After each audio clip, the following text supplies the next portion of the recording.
Hey, what's up, guys? I'm just gonna rush a stream in. I need to solve two passages in like less than an hour. Actually, three passages in less than an hour. So I want to finish off the first two pretty quickly.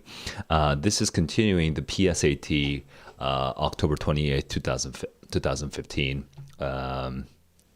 edition. Administration is the word. I've already done the first three passages, and I think I got a 27 out of 27. Is that correct? Yeah, I did, and I did that in how many minutes total? 19 minutes plus 30 seconds plus 13 minutes plus 30 seconds. So 14 plus 19 is 14 plus 19 is 15 plus 18 is 33. So I have 32 minutes remaining. Or no, I have 28 minutes remaining because reading test is only for 60 minutes on the PSAT. Okay, so I have 28 minutes remaining since I just spent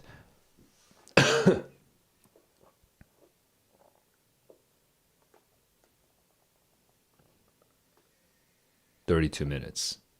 No, 33 minutes. 33 minutes. So I have 27 minutes remaining. Okay, there we go. I can't do math right now. Oh my God. All right, so I'm about to get started, going right into the test. I'm not even showing the right screen. Here we go. Okay, so audio is good. The screen is good. Let's get started. So, stopwatch set. 3, 2, 1, let's go. Independence Day. Francis Wright, 1828. Francis Wright, July 7th, July 4th. Ally Stevenson. Okay, I don't have enough context. I don't know what this means, but they're very separated in time. So we're talking about patriotism right now.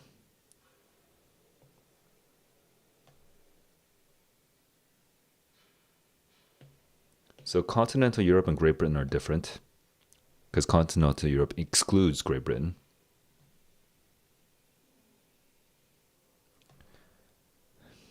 So patriotism is a broader idea in continental Europe.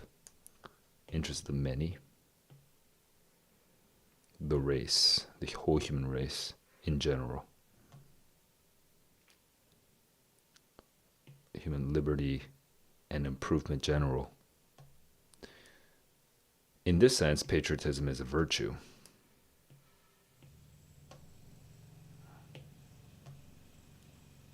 A useful member of society, enlarging all minds, bettering all hearts.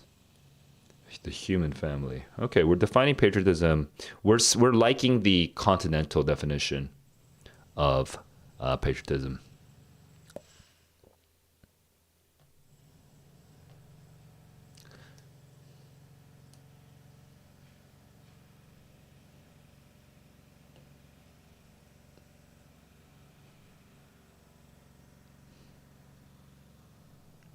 Okay, we're transitioning to talking something about now in any, actually obtaining it, the practical abilities of it, practical parts of this.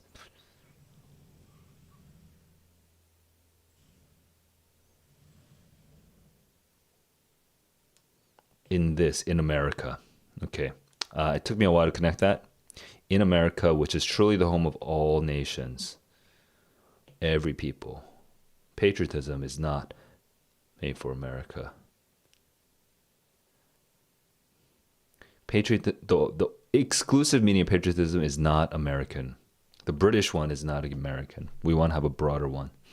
Okay, we are at 2 minutes and 35 seconds. Let's keep going. True patriotism is based on tolerance and humility, which is similar. It's similar sounding. This is more than 100 years later, but similar sounding. There are men among us who use patriotism as a club for attacking other Americans. Okay. A Jew. Okay, very similar.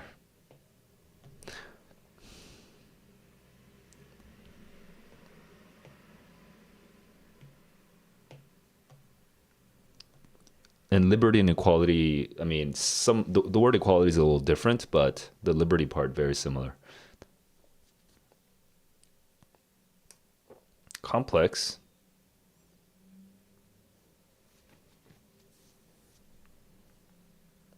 The right to hold ideas that are different. This one doesn't come out in the previous one. Okay.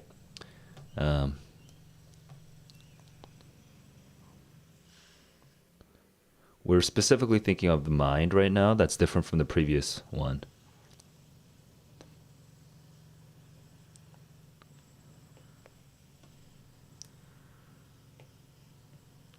Oh, this is during the Cold War.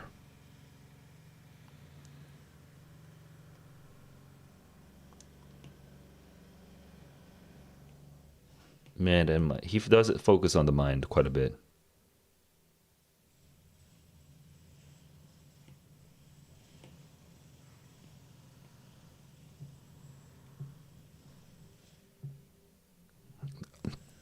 (1952). I see. 420. Let's go. I'll do a quick map of the passage, maybe a little rougher than usual, just because I want to keep it moving. Here we go with the map of the passage. Let's see. The patriotism in, so passage 1, not Ally Stevenson, but the other person.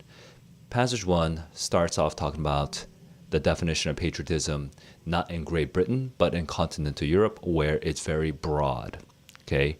Like all of humanity. Life and liberty, equality. Maybe equality came out, I'm not sure. It talks about it for basically 2 paragraphs, and that, you know, a patriot should be a useful citizen. Okay, is this idea that comes out in the middle of this, in the middle of that column, in the second paragraph.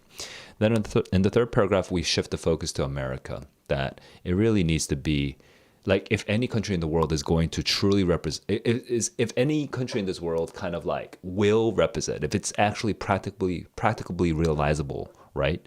It has to be America, because we have all bloods, all nations. That's what she's arguing. Okay, that's the bottom of the right column, of the first column. Then at the very bottom, we start the second passage and we move over to the left side of the next page. And we talk about patriotism has to be tolerant and humble. And so kind of on the top left, it keeps talking about stuff like that. It's pretty similar to the first passage. Then the thing that kind of differentiates itself in the first passage is in the middle-ish, top middle-ish of that left column. It starts talking about, you know, how can you be a patriot if you are against like the Negro, the Japanese, and then it says you must be for the freedom of mind, and then it talks about that quite a bit. You must be able to hold different positions. At the bottom left, I don't think it says anything new that I remember. At least I don't remember it. So let's go and grade my map of the passage. I would say, just given how fast I did it, it's not that bad. But my grade for the map of the passage would be something like a B+, mainly because I am not giving myself an A, because I kind of forgot how the second passage ends. All right, that's my map of the passage. Let's get into the questions. 3, 2, 1, let's go. The explanations 1 through 17 emphasize the qualities of no-look answer, of inclusion and tolerance and universality and stuff like that. So populism and populism is a little weird. Okay, now I don't like populism, so I'm gonna go double check 1 through 17.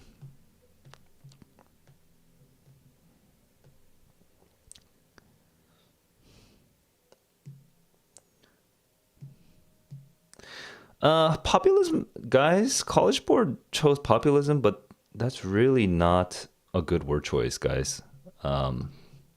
Populism is not a good word choice.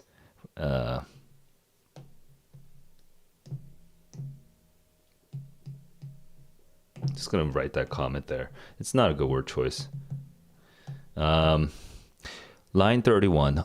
It was almost a no-look answer, but I feel like that's the College Board's fault that I had to go double check. Obtain most nearly means to practically achieve. I remember this, to become established. This is almost a no-look answer, but I really should double check. It seems likely to be established in any country, to practically be achieved. Yeah, that is correct. 550.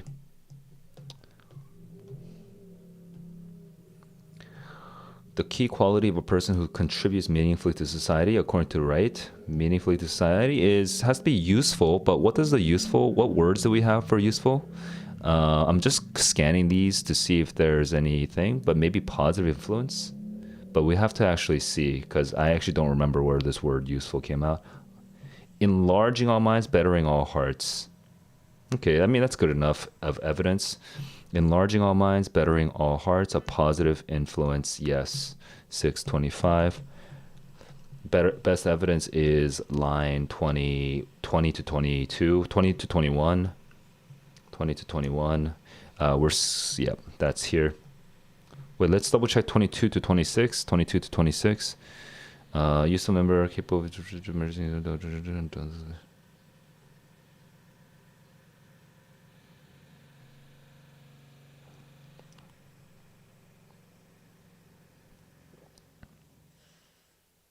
merging.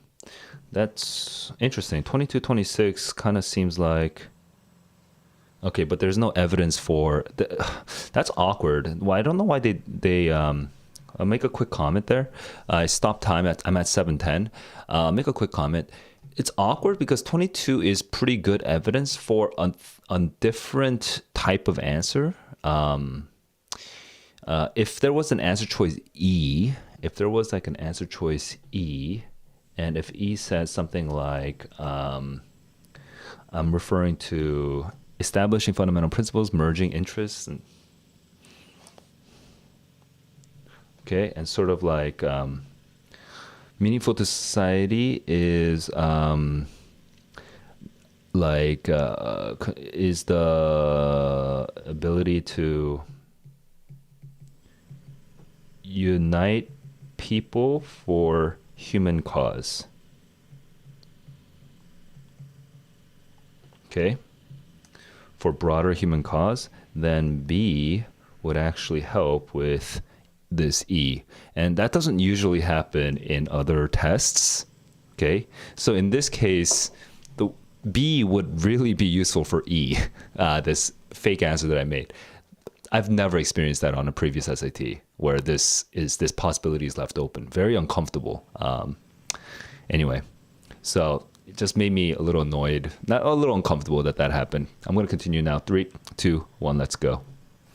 The third paragraph of passage 1 primarily serves to explain why. Oh, why it has to be America. Oh my God, that could have been a no-look answer. Others are more patriotic, are unconcerned. No. Why they immigrated? No. Yeah. 735. Okay. Patriotism can be misused. So where do we get this idea that patriotism could be? Oh, when you're like using it against other people, it's the top left. So as an attack, 43, I mean, 43. Yeah. So I'm at 8 minutes. They're concerned with the, I just saw A, but basically A is right. I wasn't trying to, but anyway, before I could even do it, 8:15, before I can even do a prediction, I just got the answer. Yeah. Yeah, because they both attack false patriotism or false expressions of patriotism. Most likely agree with which statement? That patriotism has to be broad-hearted. Stronger in the U.S. Nope. Crises. So, especially inappropriate. Does Adlai focus on how the U.S. is special? Individual achievement is off topic, so I could just go no look on this, but I want to find the evidence for that one. Like where he specifically talks about America. So he talks about America here. Oh, the heart and soul of the American idea. That betrays the deepest thing. Okay. Yeah. So that's 9:10. Who is the most likely audience for both speeches?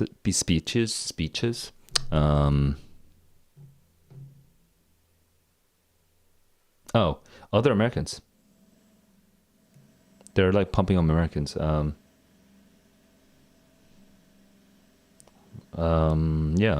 it's kind of strange, but leaders who wish to increase patriotism, that doesn't make any sense.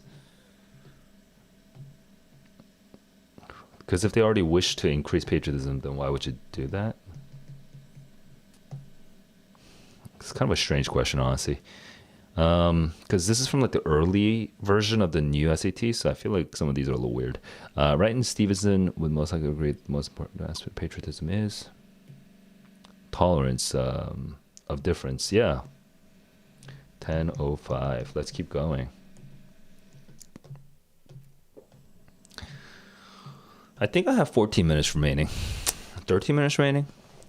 The dinosaur heresy is interesting. Duck-billed dinosaurs is a term of herbivore. Several species of herbivorous dinosaurs. Herbivorous dinosaurs. Okay, so they eat herbs. Did not display the deadly cranial. Okay, sure.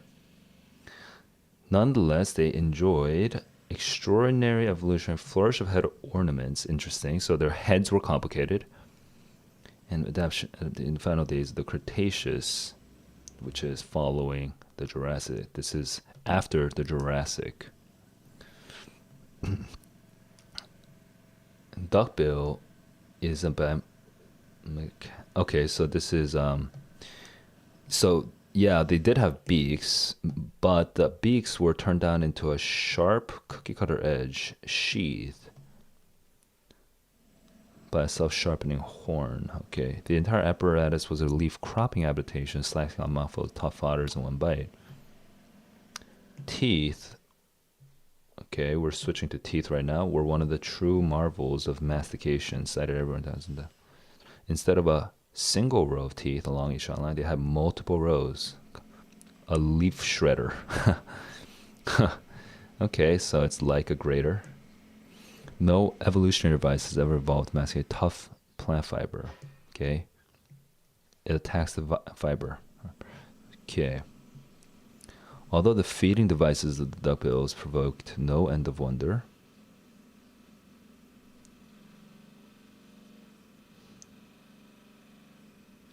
it's the head ornamentation. The head ornamentation that stirs the most puzzlement and debate. Okay. Seems built to a no-nonsense practical design. Skulls, the house, beak, teeth, jaws, and but close relatives. So we're talking about the Edmont. Okay. The PSH versus the E.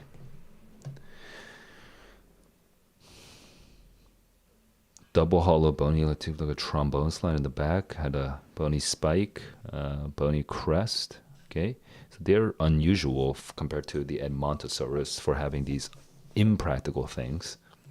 It's kind of interesting. Okay, so this cranial exuberance, okay, these things that stick out of the cranium, at first glance reminds one of all the head appendages some families of birds. Some families, so we're talking about other birds. Other species, birds specifically, employed to show off in pre-mating rituals. For it could be for mating, such as the combs of roosters, geese, cassowaries. Perhaps here the first impression is the correct one. Pre-mating rituals are evolutionary games.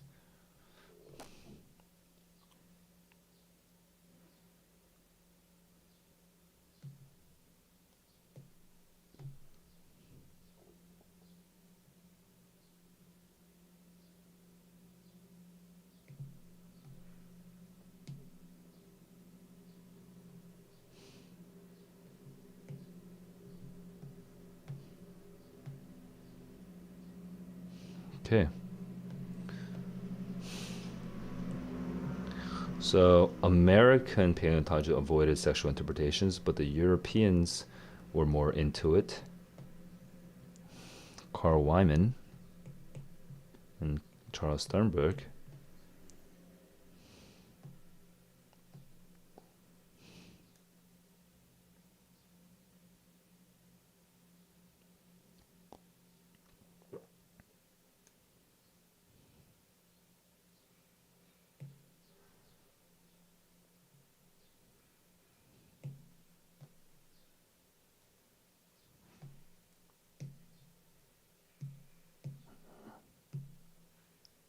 like a trombone. It would make noise.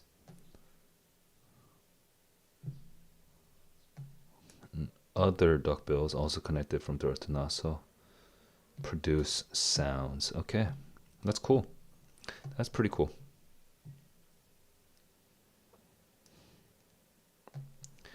All right, so it makes music basically. 15:15, let's stop. Let's go map of the passage. Here we go, map of the passage. So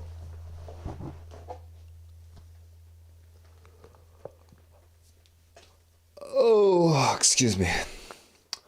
Map of the passage. It starts on it's two columns. It starts on the right side. So when I say right, and when I say top right, I mean this. But I'll zoom out and put my screen somewhere else so I can't see. Top right, we talk about the heads of the Triceratop and say, yeah, we don't have these aggressive heads in these duck-billed dinosaurs, but they do have complicated heads. And then it says, the author says, they had this reputation of being duck-billed dinosaurs, but that's a misnomer. Then we go into defining, this is still kind of the top, I'm moving towards the middle now, the characteristics of the bills. We talk about the inner parts of the bills and then the outer parts of the bills, and say that's like, yeah, they're kind of amazing, right? And one of the amazing things was like having multiple rows of teeth to shred, but also this like downturned thing to like chomp off a bunch of crazy stuff going on with these bills. Now we're definitely in the middle of the right column, and yet we have this one species, but then the heads were like under exam. Oh no, the heads were like a mystery since like the 1850s, like why they're so weird, because they found this E species, which is perfectly practical, perfectly efficient, functional. But then there's this PHS, 3 other species that have all these crazy things. One has like a spike, one has like this U-shaped thing, one has blah, blah, blah. And there's like a bit of foreshadowing. The word trombone comes out in this part. And so at the very bottom of the right column, it starts talking about birds. It's like birds. And at the top of the left column, it starts saying, well, yeah, birds, like there's like 3 examples of birds. I forget which birds, but you know, it talks about how they have different head shapes too, and that makes them more attractive or whatever. Then the top left to the middle left, it just explains evolution. It just explains sexual selection. It's basic biology. I guess this is the kind of thing that does make the PSAT a little easier than the SAT. Like, it just explains basic sexual selection. If you already knew how sexual selection works, which you should if you're like in 10th grade, then yeah, you should be fine. This part should be pretty much good. Then after describing how that all works, you know, it must be, they use the words, "I must be the case for the dinosaurs as well, that their heads were affecting their sexual selection somehow, and that's why they survived." Then it makes this weird little historical comment about how Americans were prudish, avoiding the sexual selection arguments, but then the Europeans began, and I don't remember the date, I don't know how recent, but there's this this Swedish guy who teamed up with this American guy. They both have names that start with C, and they got the species with a U-shaped something, the U-shaped tube of some sort, and they basically found out, now we're at the bottom of the left side, that there's like this tube that can function as like a trombone and makes sound, and that's what and that corresponds to other species or birds or something like that. And that is my map of the passage. Let's grade my map of the passage. I would give that basically A+. I mean, that was pretty much every single almost. Like, I would give it an A, because actually there are times where I basically remember sentences and I can quote them, even though I only read it once. So I would give that just an A, just to leave it some room. But my map of the passage for that one was pretty much it was on point. I'm very confident in my map of the passage there. Okay, here we go. 3, 2, one, let's go. Now, if I have such a good map of the passage, presumably I should be able to do a lot of no-look answers.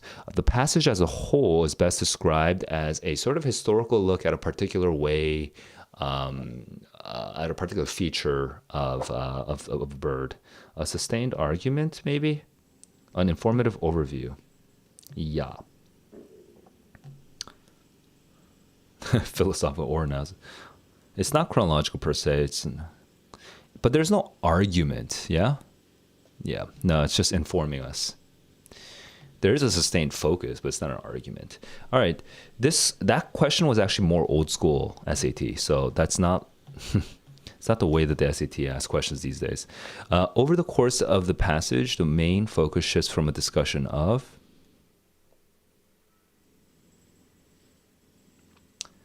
the bills to the heads.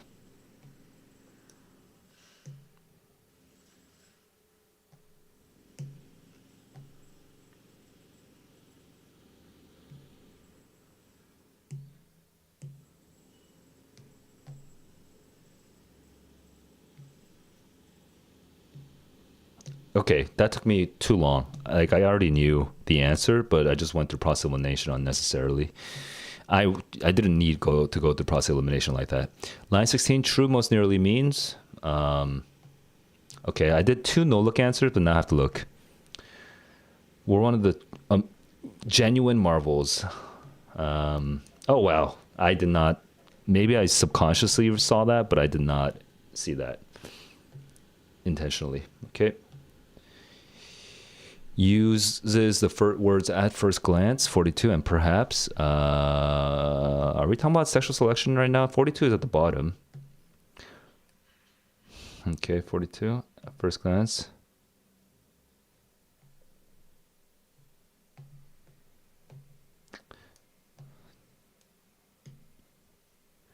Oh, okay. It's like suggesting a hypothesis. Okay. So we're suggesting a hypothesis. Plausibility of a claim. Nope, not refuted. Tentative. Yeah. Supported. Yeah. Oh, these answer choices are a little bit more old school SAT style. Old school SAT style was more of a kind of process elimination heavy such style. It's interesting how tests can be like that.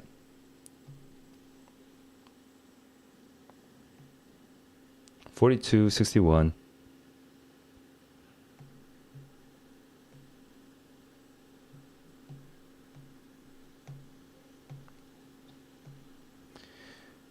(42 to 61). And you know what? I just zoned out, really. I didn't need to. The third paragraph, 42 to 61, when I saw the word 42, I should have just known what paragraph we're talking about. The reasoning, it's kind of analogous. We're using birds, and then we're talking about evolution. So behavioral is the wrong word. Yeah, this is very old SAT style.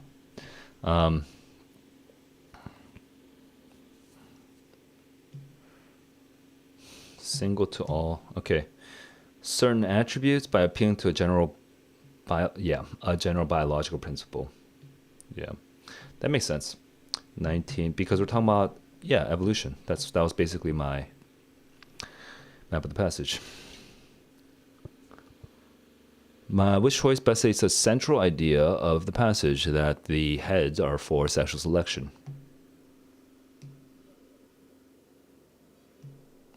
Yep. 1920.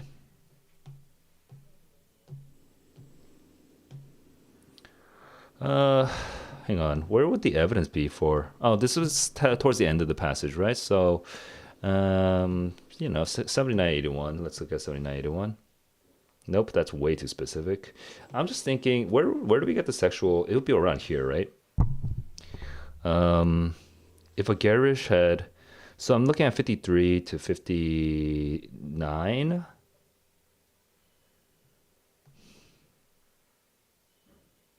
But 51 and 53 is the kind of direct. Okay, I'm kind of going with that one, but let's double check. For this one, I can't. I feel uncomfortable because that's not like perfect. 62 is not useful, so we can eliminate that. We can eliminate that. And then 25, just double check. I mean, I'm pretty sure it's not 25. Yeah. So we can eliminate. But 53 is not really perfect. So it's kind of just a little annoying, a little uncomfortable. I mean, just to choose. The author most strongly suggests that compared with the European paleontologists, tend to be more prudish, reluctant to insecure. Come on. Okay, yeah, these are definitely old school SAT style question answer choices, because it's basically just saying the word prudish in like a roundabout way. So now that I think about it, this, it's taking these extremely early tests, that were still like when they were still developing the new test, because the new test I think officially launched in 2016. Yeah, it officially launched in 2016. So the PSATs that started in 2015 were kind of when they're starting to kind of ramp up towards the new ones. See, yeah, one of the big differences with the new SAT and the old SAT is that the old SAT really emphasized complexity in the answer choices, which, you know what, that makes me realize that's why everyone talks about process elimination. But now, because all the teachers who created all the test prep curriculums were used to the old SAT, and process elimination was very important because they would use very complicated wording to kind of roundabout. And you still need to do some of this. I mean, you can't avoid this. You have to learn how to phrase things in abstractions. So that's, yeah. But like the old SAT used to be so heavy on that, and the new SAT isn't. The new SAT is more like just more reasoning, which is actually better. It is better. Like, it's better that it focuses on this. So that means. Super interesting. The old SAT encouraged process elimination. That's why my strategy works, because it's adapted to the new SAT. Okay, I'm just sort of patting myself on the back. I'm going to continue and do the grading. Let's grade. I'm like, I have a couple extra minutes, but I'm pretty confident in my answer choices. So I'm just going to go straight to grading. I'm not going to like double check any of my answers. I also don't have that much time. It's partly why I'm just hurrying through. Let me go and find, hang on, where is it? This is the October 28th administration. So just looking at it right now.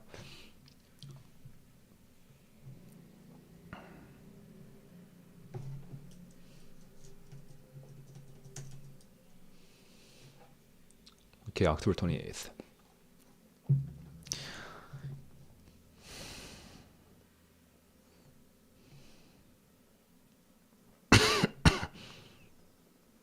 Okay, let's score.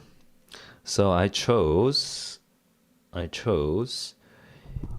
so I think I got 9 out of 9. I assume there's 9 questions here. This is 10 questions. Okay, I assume I got 10 out of 10. Here we go. A, B, C, A, D, B, starting at 28.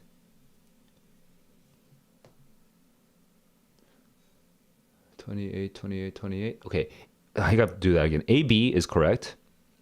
C, A, D, B, C, A, D, B are correct. Then I chose A, C, A, D, and A, C, A, D are correct. Cool. So so that was 10 questions.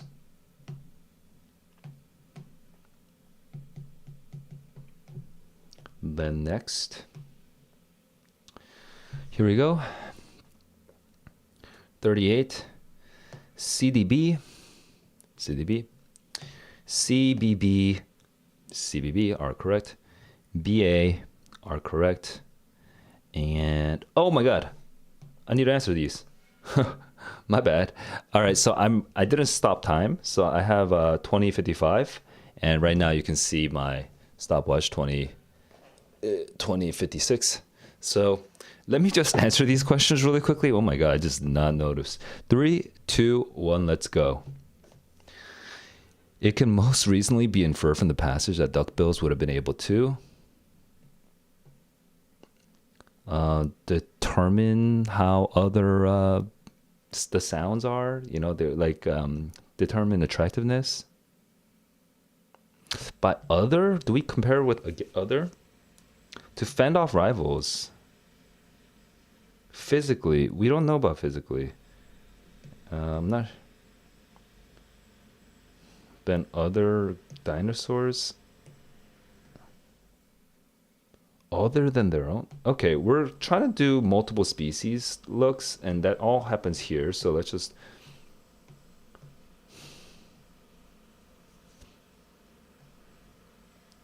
In other duckbills, also crested. Specific to the species. Oh, okay, that's, yeah, specific to the species. Yeah. Yeah. Then that's the last one. 80 to 85. Yeah, 80 to 85. So we're good. 20 to 10. Stop. And I actually had the answers right in front of me somewhere. Where was this? 46 and 47 is DD. DD is correct. Yep. So was that 10 questions? That was 10 questions. So I got 10 out of 10. And I got how many? So I got 47 out of 47. I mean, I could just double check, but I remember I got everything right.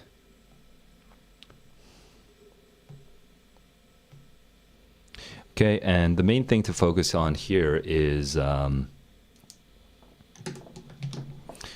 wait, actually, what I need to do right now, real quick, before I get too distracted is, okay, 1330.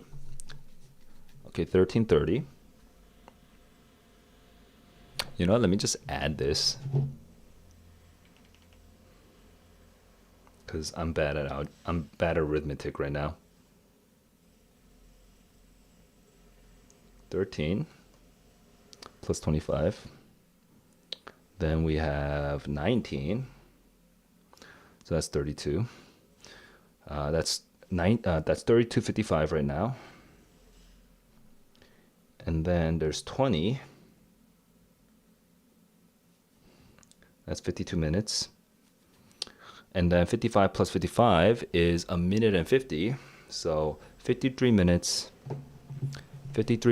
and 50 seconds. 53 minutes and 50 seconds.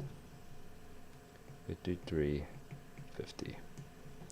All right. So not bad. PSAT does feel easier, but the passages aren't necessarily that much easier. So this is an old PSAT. I don't want to generalize too much until I've taken all the PSATs, but yeah, so far so good. So far so good. All right, let me switch over to let me just double check my time. My time is awkward, but I'm gonna start a new stream. I'm gonna start a new stream to start and read one more passage because I actually need to prepare that like now. All right, so I'm about to go. Peace.